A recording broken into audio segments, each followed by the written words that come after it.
तो दोस्तों SBFC finance ने अपने क्वार्टर फोर के नंबर को डिस्क्लोज कर दिया है। तो चलिए क्वार्टर फोर के नंबर्स के अंदर डाटा मिलियंस में है, मैं आपको क्रोस में बता रहा हूँ। तो देखिए पिछले क्वार्टर की बात करते हैं तो पिछले क्वार्टर में कंपनी 333 करोड़ के आसपास का रेवेन्यू जनरेट की थी ऑपरेशन के थ्रू। पिछले साल देखते हैं तो 278 करोड़ के आसपास, जबकि अभी देखें तो बढ़ के 360 करोड़ कंपनी का जो रेवेन्यू है वो आपको जाता हुआ देखने को मिला है। तो साल दर साल जाते हैं तो साल दर साल कंपनी के रेवेन्यू के अंदर एक अच्छी खासी तेजी आपको देखने को मिल रही है। लगभग बोल सकते हैं 30% के आसपास का जंप है कंपनी के रेवेन्यू के अंदर साल दर साल। जबकि क्वार्टरली बेस पे जाते हैं तो यहाँ पे भी कंपनी के रेवेन्यू के अंदर लगभग बोल सकते हैं 7% के आसपास की तेजी है। तो कंपनी का रेवेन्यू देखें तो आपको साल दर साल क्वार्टर क्वार्टर बढ़ता हुआ देखने को मिला है।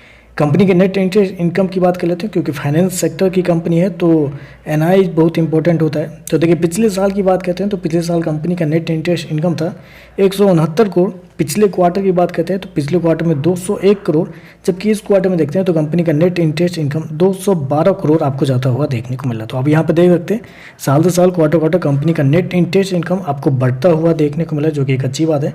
साल दर साल तो एक अच्छी खासी तेजी देखने को मिली कंपनी के एनआईआई के अंदर। खर्चे की बात करते हैं, पिछले क्वार्टर में 215 करोड़ खर्च किए थे, पिछले साल 182 करोड़, अभी देखें तो 235 करोड़ के आसपास आपको देखने को मिले। तो खर्चे भी देखें तो खर्चे भी कंपनी के ठीक है, कंट्रोल में आपको देखने को मिला है।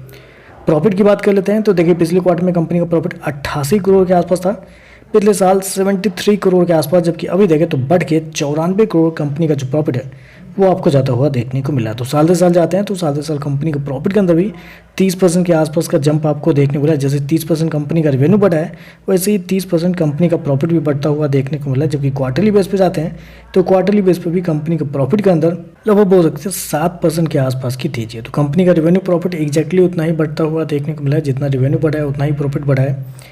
ईपीएस की बात करते हैं, पिछले क्वार्टर में 82 पैसे के आसपास था, पिछले साल देखें तो 67 पैसे के आसपास, अभी देखें तो 87 पैसे का आपको देखने को मिला। तो ओवरऑल देखा जाए तो नंबर तो पॉजिटिव आपको देखने को मिला है। कंपनी के रेवेन्यू बेहतर आपको देखने को मिल रहा है। नेट इंटरेस्ट इनकम देखें तो उसके अंदर भी एक अच्छी खासी तेजी आपको साल दर साल क्वार्टर क्वार्टर दोनों, और प्रॉफिट भी देखें तो आपको बढ़ते हुए देखने को मिल रहा है। तो चलिए बस आज के लिए इतना ही। वीडियो पसंद आए तो लाइक कीजिएगा, साथ में साथ चैनल को सब्सक्राइब जो कीजिएगा। धन्यवाद।